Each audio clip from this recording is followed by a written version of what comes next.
British India Act of 1784.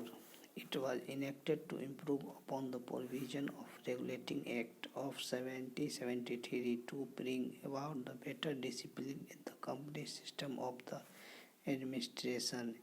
A six-member board of controller was set up which headed by Minister of the British government. All political responsibility were given on this board. Trade and commerce related issues were under the purview of the Court of Direction of the company.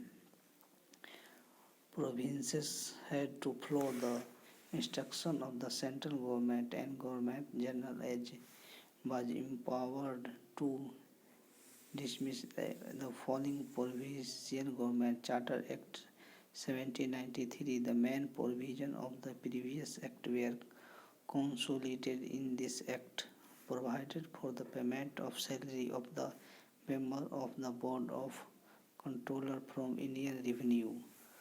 Court were given the power to interpret rules and regulations. Charter Act of 1830, the trade monopoly of the East India Company came to an end. Power of the three councils of Madras, Bombay and Kolkata were enlarged. They were also subjected to greater control of the British Parliament. The Christian missionaries were allowed to spread their religion in India. Local autonomous bodies were empowered to levy taxes. Charter Act of 1833. The Governor General of and his council were given was the power. His council could legislate for whole of India subject to the approval of the Board of Controller. The council got full power regarding revenue and single budget for the country was divided by the Governor General. The East India Company was reduced to an administration and political entity, and several lords and ministers were nominated as ex-official members of the Board of Controller. For first time, the Governor General government was known as the Government of India and his council as the Indian Council. The Charter Act of 1853. This was the last of the Charter Act, and it made important change in the system of Indian legislation. This act followed a report of the Governor General Dalhousie for improving the administration of the company. A separate governor of Bengal was appointed.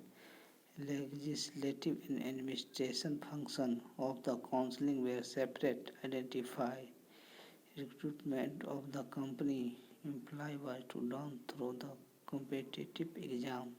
British Parliament was empowered to put company governments India to an end in suitable time. Administrative and legislative reform after 1857. Government of India Act 1858. British Crown decided to assume sovereignty over India from East Company in an apparent consequence of revolt of 1857, described as an armed mutiny by the British historian and remembered as the first war of Indian independence by the Indian. The first student for the Government of India under the direct rule of the British government was the Government of India Act 1858. It provided for the absolute imperial control over India without an popular participated in the administration of the country. The power of the crown were to exercised by the Secretary of State for India, assisted by the Council 50 members known as the Council of India.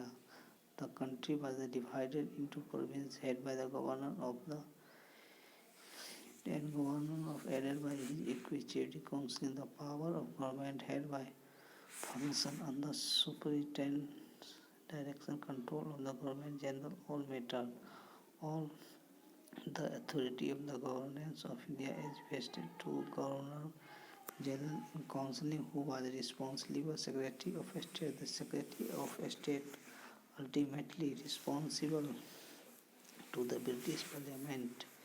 This is an important landmark in the constitutional history of India. By this act, power of the Crown were to exercise by the Secretary of State India, assisted by counseling 15 members known as the Counseling of India, the Secretary of the State, who was responsible British Parliament, Government India through the Governor General, assisted by the Executive Counseling. This act enabled by the Governor of General to the associate represented the Indian people with the work of legislation by the nominating them to expanded counseling.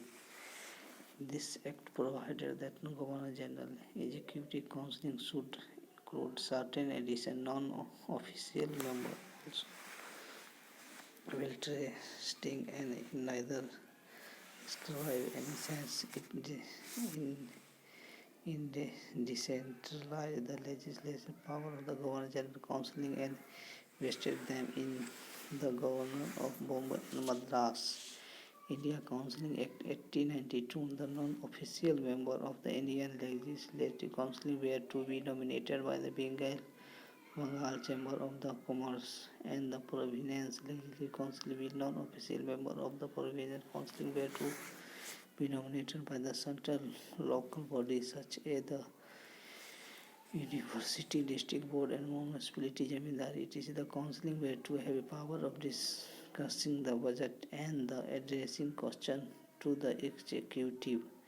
Parliamentary reform and the Indian Counseling Act 1909 reform recommended by the then Secretary of State of India Lord Morley and Vice Lord and were implemented by the Indian Counseling Act 9.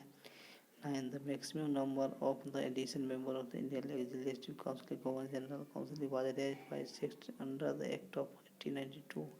City Executive Council, the size of Provincial Legislative Council was enlarged, including elected non-official members, so the official majority has gone.